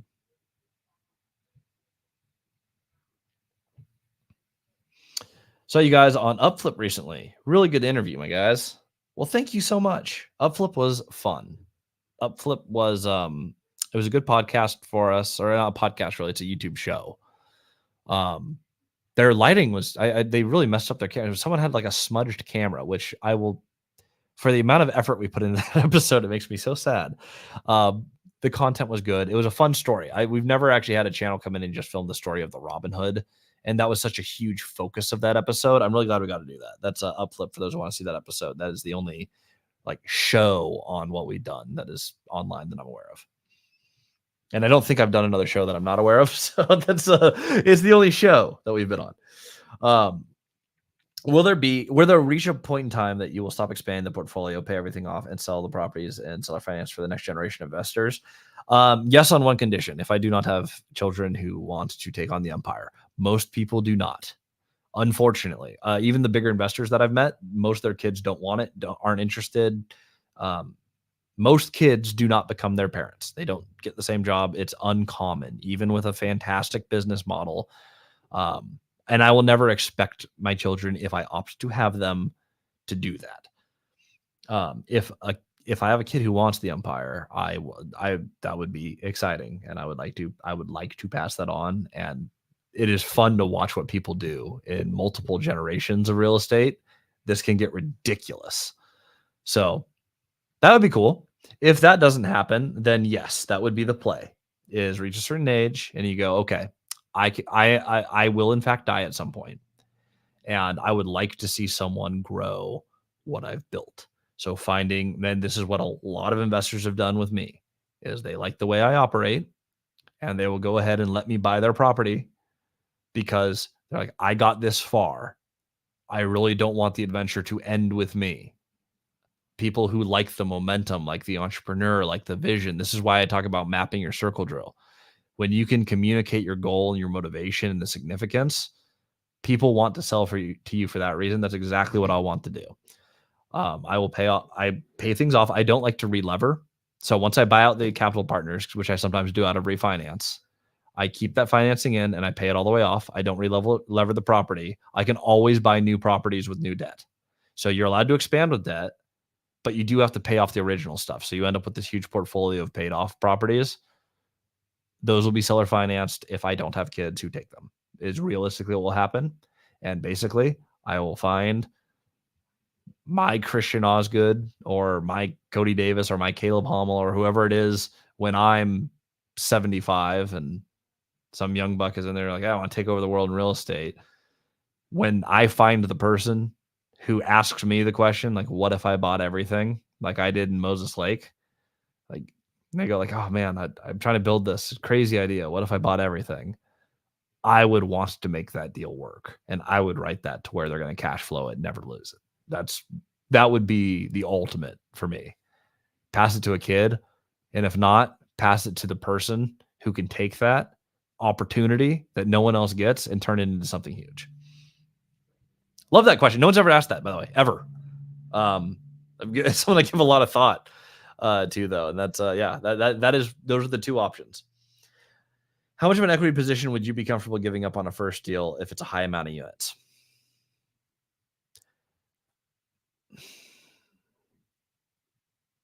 On a first deal, own it. Own at least 20% of the deal. I don't think if you have less than that, I don't think it's fair to be like, I have 80 units because it's like you got like 15% of 80 units. 20%, you're an owner and the bank will look at you as an owner. Like if you get a bank debt, you're going to get underwritten. It's generally 19% or higher. So basically 20% owners, the bank's like, this is a significant equity partner. I think you're significant enough at 20% where you can say, all right, I am an owner of this building, as opposed to like, I'm on the deal. I have an equity stake.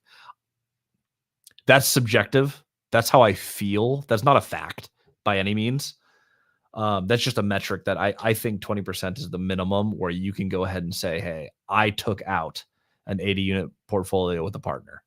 And if you can, which I think most people can, this is what we do in multifamily strategy all the time, is you look at it and you go, okay, how do I put together a structure where even if I start with 20%, when we're successful in this property, I get more equity, or I have an ability to buy out the partner in entirety and own the building myself. Creating a path to own more of the building or all of the building is something we put into almost every single contract. So starting, try to protect that 20%. That's off the cuff, but I feel like that is a good piece of advice.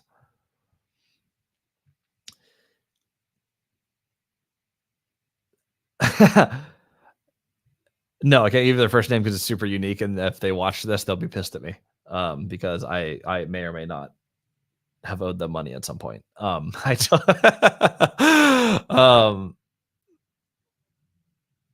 there's no way that doesn't get back to them. No, you'll know. You'll know. I'm sure you would know.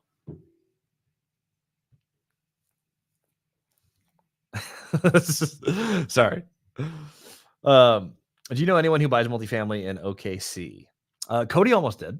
He actually looked at 2 deals down there and then opted not to do them, which I'm glad. I think it was the right move for him not to do that. But that's my thought. OKC is an awesome market, though. I have friends from OKC. We do have. I'm trying to remember who it is. What his last name was anyway. I know his first name. Steven, but what was his last name? One of our early mentees invested in OKC. He bought. He took our course. He bought a duplex, and then he's closing on a 36 unit here in about a month. And I don't know why his last name's eluding me, but short answer, yes. And his name was Steven something. I'm just trying to remember what it was. It's not coming to me. But yes, we do know someone who buys multifamily down there, and took them a second. I think it took them 6 months to buy their first deal, and then they went about a year between deals. Now he's closing on 36. So slower path than what some have made in multifamily through multifamily strategy, but still 2 years, 38 units, doing well. First found you on Upflip. Thank you, Upflip. That YouTube video is the second most watched YouTube video with Cody and I, following Cody's Bigger Pockets episode. I'm very grateful for Upflip for putting that on. That was phenomenal. Yeah. Thank you, Upflip. If you guys are watching, we appreciate you. Yeah, you can DM me about it. Absolutely. Shoot me a DM and I will yeah. That'd be the way to do that. We can discuss individual investors privately. By the way, DM me at Christian Osgood on Instagram. I was thinking if there's a dot in there. There's not. Christian Osgood. It's my tag. I'm on Instagram. I post stuff daily, usually multiple things daily. I think they're mostly of value. You should check them out. Mason, what would be the best way to pay off the equity partners when you have 20% of the deal? Out of cash out refi, if they put in, like, say it's a deal where it's like 10% down, the equity partners brought in the 10%, $1 million deal, they brought in $100,000. Put in a buyout agreement in like 3 years to buy them out at 150 if there's enough value add in the deal, or double their money in 5 years. That usually is something that people go for. So if there's enough upside in the deal, pay them $200,000 in 5 years and you get all the equity. You just negotiate what is their return. I think most people would agree if they're backed with 80% of the deal and it's a good deal. Most people are like, okay, well, the backing is substantial and enough. And my payout of, okay, so you're going to run this project and at the end of it, I'm going to double my money within 5 years. That's pretty good. Most people will accept that. That's a good structure. It's going to depend deal to deal on how you blend debt or equity or what the buyout's going to look like. So there is some deal architecture that's going to go into it. But outside of actually engineering the deal and putting together the right architecture for your scenario, that's just an example of, a 1.5 in 3 years or a double in 5 years. If you put a fixed buyout clause in there, you buy it with an option agreement as part of your contract that says, I have an option. It's in your operating agreement that you have the option to purchase within X amount of time at a fixed price. That way there's no variables. That's the easiest way to handle that. And that is it for our questions. This has been about a 2-hour live, which is about where I like to keep them when they're rolling. So this is perfect. Everyone who watched, thank you so much.